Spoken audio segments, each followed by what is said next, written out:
कालू कौआ का शुरू से सपना था कि वो विदेश के जंगलों में जाकर काम करे, पर शादी होने के बाद कालू कौवे का ये सपना अधूरा सा रह जाता है और कालू अपने इसी सपने को पूरा करने में हर समय लगा रहता है। इसी वजह से वो कहीं काम नहीं करता। ऐसे ही एक दिन कालू कौवा घर में बैठकर टीवी देख रहा होता है। तभी वहाँ कालू कौवे की माँ कबूतरी आती है और कालू कौवे पर वो गुस्सा करने लगती है। नालायक निकम्मे, आखिर तूने बता ही दिया कि तू अपने बाप की औलाद है। तेरा बाप भी ऐसे ही सारी जिंदगी निठल्ला बैठा रहा और तुझे देखकर लग रहा है कि तू भी मुफ्त की रोटियां ही तोड़ेगा। माँ कुछ भी मत बोलो, मैं बहुत मेहनती हूँ, मैं पापा जैसा बिल्कुल नहीं हूँ। मेरे लल्ला को बड़ा बुरा लग रहा है मेरी बातों का। अरे अगर तू अपने निकम्मे बाप की तरह नहीं है तो अपने घर में टीवी क्यों देख रहा है बैठकर, जाकर नौकरी क्यों नहीं करता? माँ मैंने आपसे कहा ना, ये नौकरी वोकरी मेरे लिए नहीं है, मुझसे नहीं होती नौकरी वोकरी। कालू की ये बात सुनकर कबूतरी पास में पड़ा डंडा उठाकर कालू को मारने लगती है और तभी वहाँ चिंकी चिड़िया आती है और अपनी सास से कहती है, माँ जी कालू को मत मारो, छोड़ दो इन्हें मेरे लिए। बहू तेरी वजह से मैंने इसे छोड़ रखा है, वरना इससे तो मैं कब का इसके बाप के पास पहुँचा देती। माँ मुझे तो पहले से ही शक था, मेरे बाप को मारने वाली तुम ही हो। बस कीजिए कालू जी, कुछ भी मत बोले। माँ जी अभी गुस्से में है क्योंकि आप काम नहीं करते। और माँ जी आप भी शांत हो जाओ मेरे लिए। मैं आपको पूरा सच बताती हूँ कि कालू जी काम क्यों नहीं कर रहे, क्योंकि कालू जी विदेश जाने की तैयारियों में लगे हुए। बहुत जल्द कालू जी अफ्रीका जाकर वहाँ से हमें नोटों की गड्डियाँ भेजेंगे, फिर आपकी सारी शिकायतें खत्म हो जाएंगी और हम अमीर हो जाएंगे। क्या बहू तू सच में?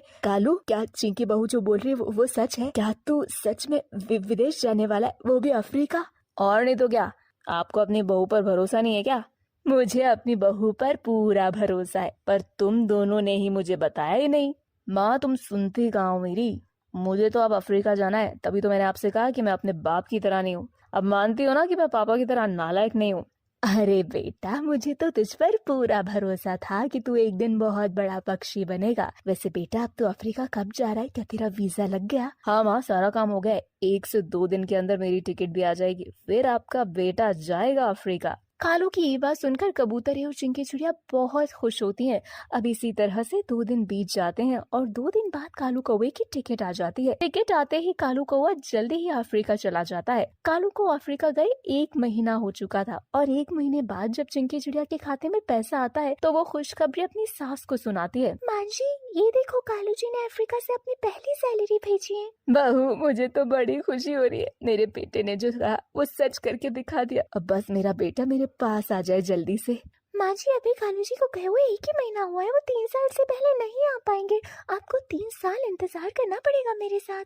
ये इंतजार ही तो नहीं हो रहा बहू, जब वो मेरे पास था तो मैं उसे हमेशा अपने से दूर करने में लगी रहती थी और आज जब वो मुझसे दूर है तो उसे देखने की इच्छा हो रही है। अब कबूतरी और चिंकी चिड़िया कालू के आने का इंतजार करती हैं और कालू कौवा भी हर महीने टाइम से पैसे भिजवा देता है। देखते ही देखते समय गुजरता है, चिंकी चिड़िया और कबूतरी का इंतजार खत्म हो जाता है और आज चिंकी चिड़िया के फोन पर कालू का मैसेज आता है। माँ जी कालू जी का मैसेज है, वो अगले ही महीने घर आ रहे हैं। मुझे तो यकीन ही नहीं हो रहा, कैसे 3 साल बीत गए।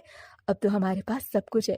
अब जब कालू मेरे पास आएगा तो मैं उसे कभी खुद से दूर नहीं जाने दूंगी। मैं उसे कहूंगी यही मेरे पास रहे, मैं उसके बिना नहीं रह सकती बहू। इन 3 सालों में मुझे पता चल चुका है कि मैं अपने बेटे से कितना प्यार करती हूँ। सही कहा माँ जी आपने, कालू जी हमसे कभी दूर नहीं जाएंगे क्योंकि उन्होंने इन कुछ सालों में इतने पैसे कमा लिए कि वो अपना बिजनेस सुंदरवन में भी कर सकते हैं और आपके साथ मैं भी उनसे कहूंगी कि यहीं रहकर अपना काम करें। देखते ही देखते 1 महीना गुजर जाता है। 1 महीने बाद कालू अपने घर आता है, पर इस बार कालू कौवा अकेला नहीं था। इस बार कालू के साथ लिली नाम की अफ्रीकन चिड़िया थी जिसे कालू अपने साथ लेकर घर आया था। उस अफ्रीकन चिड़िया को देखकर चिंकी चिड़िया को लगता है शायद वो कालू की कोई दोस्त है, इसलिए वो उसका अच्छे से स्वागत करती है। कुछ देर बाद कबूतरी कालू कौवे से लिली के बारे में पूछती है तो कालू कौवा अपनी माँ और बीबी से कहता है, माँ ये आपकी नई बहू है लिली। माँ माफ करना पर अफ्रीका जाकर मुझे लिली चिड़िया से शादी करनी पड़ी। क्या ये मेरी सौतन है?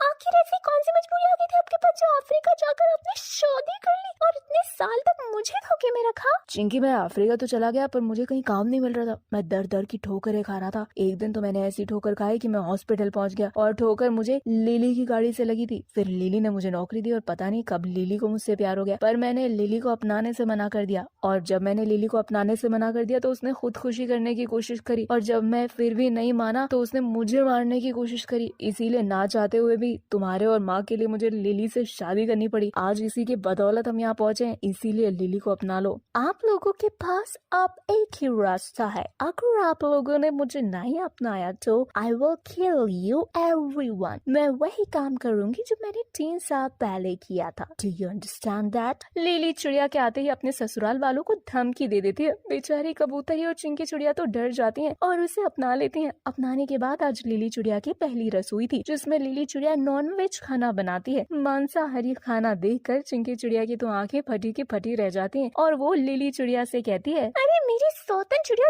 ये तूने क्या किया? आज तेरी पहली रसोई थी और तूने पहली रसोई में मांस मच्छियाँ बना दी। कालू ने कभी बताया नहीं क्या?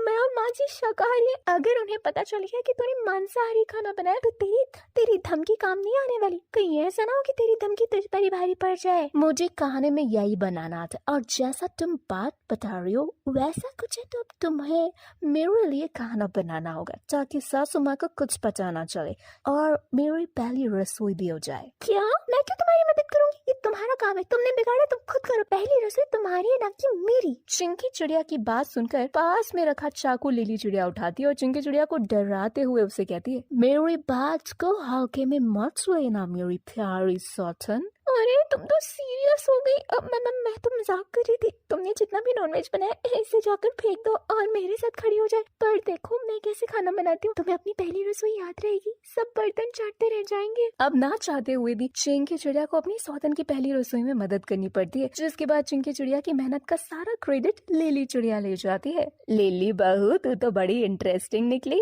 तुझे देखकर तो लग रहा था कि तुझे हमारी भाषा नहीं आती होगी, पर तूने हिंदी बोलकर मुझे आश्चर्यचकित कर दिया। अब इतना स्वादिष्ट खाना बनाकर भी मुझे आश्चर्यचकित कर दिया। ऐसा लग रहा है मानो चिंकी नहीं बनाया हो।